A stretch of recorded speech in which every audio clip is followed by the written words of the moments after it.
Hey, what's going on, everybody? It's MCKOOKIE, and welcome to the new Call of Duty killer, Battlefield Hardline.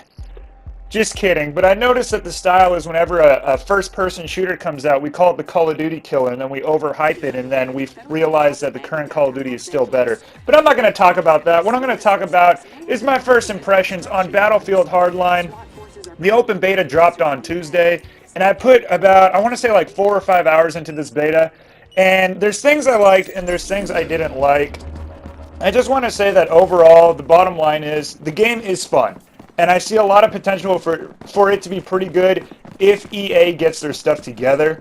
I mean, what really is going to come down to this game being successful or not sales-wise, but like whether the game turns out to be good or not, is how good it is at launch.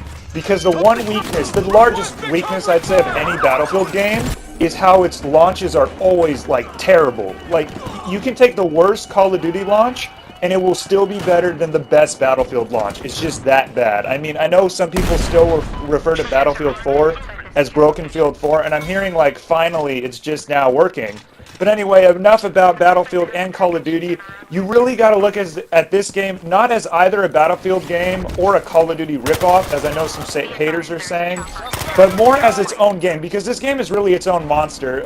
Right here, I'm trying to shoot the guy with the snub-nose pistol, and it's one of the few weapons that's actually glitched in the beta right now. Like, when you pull the trigger to fire, it doesn't fire, and unfortunately, I don't have enough money to buy another sidearm because I've been spending my money on random crap. It's pretty cool. Like, you actually have currency in this game where you like earn money for capturing objectives and stuff, and basically you use that money to like get gear, vehicle attachments, not gun attachments, but to buy different weapons and stuff. You use your money to do all kinds of stuff. And if you kind of blow it on a bunch of random stuff like I do, you never have money to buy something you really want. So this is me. This is kind of what the menus look like, and I'm trying to buy another pistol because you really need a sidearm in this game.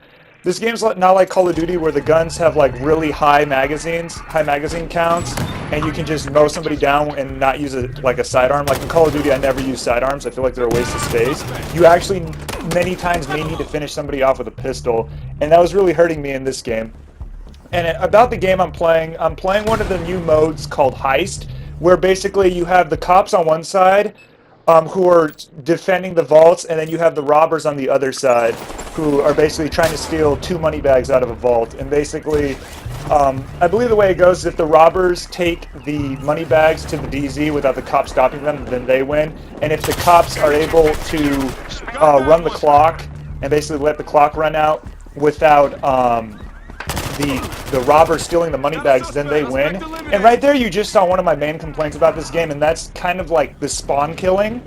It's really, really easy to get caught in a bad spawn, even if you think the spawn is safe.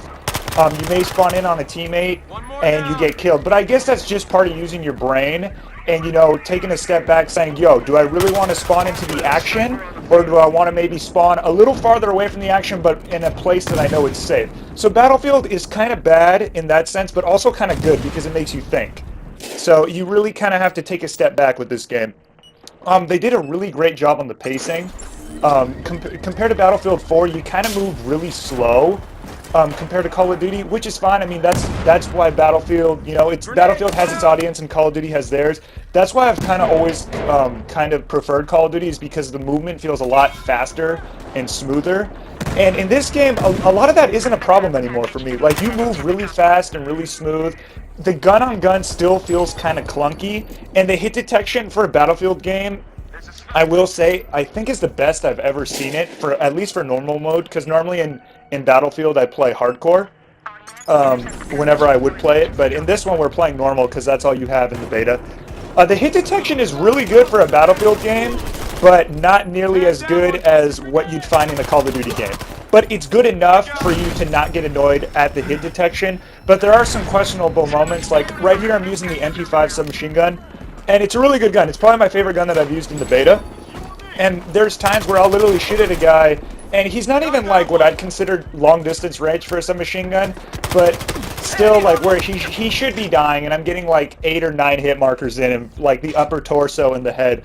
So they should maybe, I don't know if that's a gun damage thing or what, or a hit detection. But overall, I cannot complain about the hit detection, which is great, and the pacing is really good too. The maps seem really fluid. They only gave us 2. One map is this one you see here called Bank Job, and then the other map is called Dust Bowl. Dust Bowl's really cool. They both have their own dynamic map elements. In this gameplay, you're not going to see it because this portion of the map is cut off from the rest of the map. So basically, if you play, you have a choice between playing Heist, which is what you're watching in this video, and you can also play Large Conquest, which is where you'll find the Dust Bowl map, and then you can play Hotwire, which is basically domination, but instead of the flags being stationary, the flags are moving cars. And you have to, you know, take control of the car, and the longer you take hold of the vehicle, the more points you score for your team. So it's pretty cool. In my honest opinion, I didn't care too much for Hotwired because it was me running around in circles trying to find a car to capture. So that wasn't really fun for me.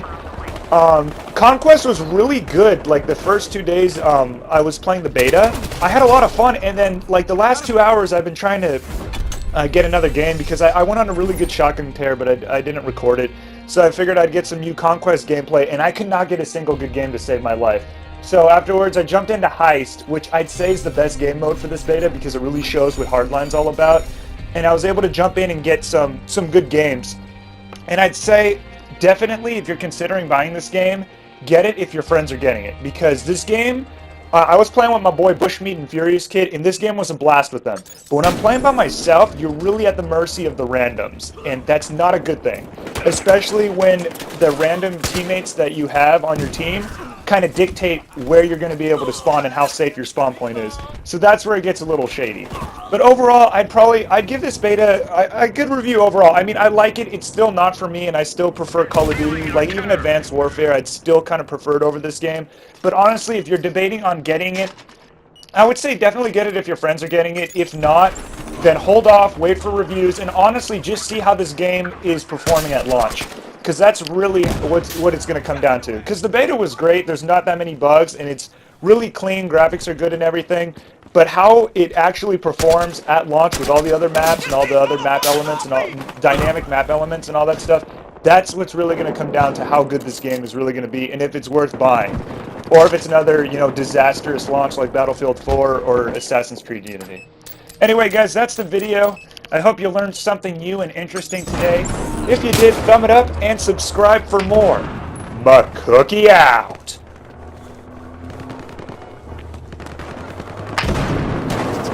Here comes the grenade! Get out of the motel!